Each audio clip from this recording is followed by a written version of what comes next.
आपने शैतान मूवी तो देखी होगी,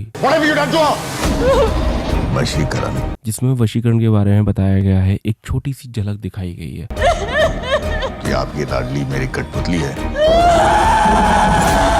पर मैं आपको वशीकरण के बारे में बताता हूँ इस वीडियो के माध्यम से, जिसमें किन किन तरीके से वशीकरण किया जाता है व्यक्ति के ऊपर अलग अलग विद्याओं द्वारा।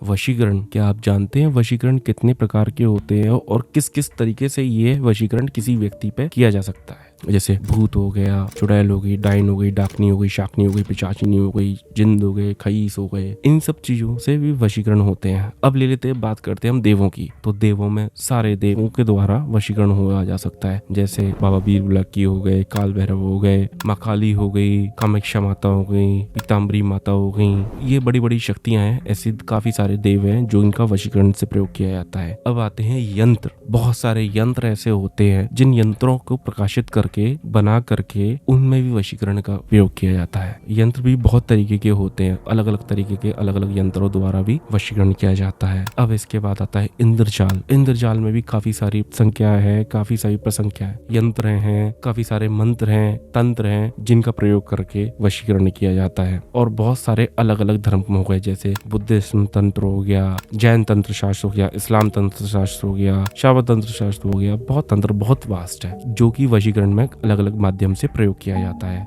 ये तांत्रिक पर निर्भर करता है कि उसको कितनी विद्या आती है तंत्र द्वारा, तो वो उनका प्रयोग करके अपना वशीकरण करता है। वशीकरण का सही उपयोग केवल उनके लिए होना चाहिए, जैसे पति पत्नी के बीच में, उनके बीच में अगर कोई दूरी है या इन लोगों में नहीं बन रही है, किसी रिश्ते में ज्यादा टूटता आ रही है, बिखराव हो रहा है, तो उन रिश्तों को सही जगह बनाने के लिए इनका प्रयोग किया जाए, वो सही है। इसके अलावा वशीकरण का प्रयोग करना भी गलत है। क्यों?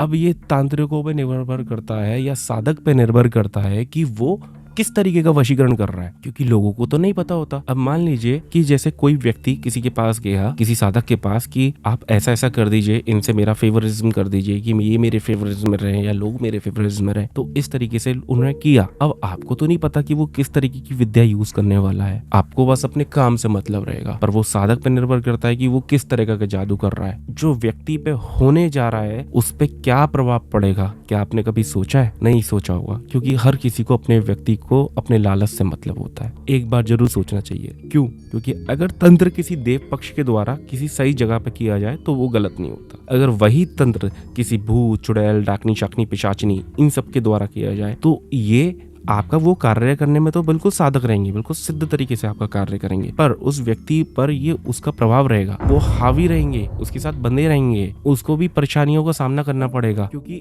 जो रूह है, जो गोस्ट है, वो उसके साथ बंधी हुई है उस तंत्र द्वारा, उस मंत्र द्वारा। जब तक वो फ्री नहीं होगा, जो काटा नहीं जाएगा, उसका समाधान नहीं होगा, तब तक वो आजाद नहीं होगी। वो अपना काम तो करेंगे पर उसके साथ वो बंधे रहेंगे। कहीं ना कहीं उसका प्रभाव होगा, उसके शरीर पे भी प्रभाव होगा, उसको हानियां होंगी, धीरे धीरे नुकसान होंगे। यही तंत्र में, वशीकरण में अगर खईस का प्रयोग किया तो ये तो बहुत ही ज्यादा गलत कर सकते हैं। अगर ये गलती से औरत भेज दिया है किसी वशीकरण के लिए, तो उस औरत को अपने पत्नी के तरीके से ट्रीट करते हैं। ये बहुत ही ज्यादा उग्र होते हैं और फिर इनको हटाना भी बहुत मुश्किल होता है। आपको तो पता नहीं होता, इसलिए मेरा कहना ये है वशीकरण को कभी भी प्रयोग नहीं करना चाहिए। अगर ये किसी देव माध्यम से है तो ये अच्छी बात है कि ठीक है, आपके देवता आपको उस तरीके की हानि नहीं पहुंचाएंगे, उस तरीके से नहीं करेंगे, उनका प्रयोग उतना ही रहेगा कि आप उतने फेवर में रहोगे। पर अगर ये यंत्रों द्वारा है तो व्यक्ति का पूरा झुकाव रहेगा, इंद्रजाल द्वारा तो पूरा प्रभाव रहेगा, या किसी और तंत्र के द्वारा रहेगा तो इस पर पूरा प्रभाव रहेगा। सिर्फ देव पक्ष के द्वारा किया गया तंत्र से उस व्यक्ति को इतनी हानि नहीं हो सकती। बाकी जितने भी तंत्र मंत्र द्वारा वशीकरण अगर किया जाता है तो वो मेरी नजर में गलत है और वो व्यक्ति को हानि पहुंचाएगा। जिसपे भी वो होगा, वो कहीं ना कहीं उसको दिक्कत देगा ही देगा। इसलिए इसका प्रयोग नहीं करना चाहिए। केवल कुछ रिश्ते होते हैं जिनमें मिठास बनाने के लिए इनका प्रयोग किया जाए तो ये उत्तम है। बाकी इसका प्रयोग करना भी वर्जित होना चाहिए। पर आजकल सब अपने लालच के चक्कर में इनका अलग अलग माध्यम से प्रयोग करते हैं।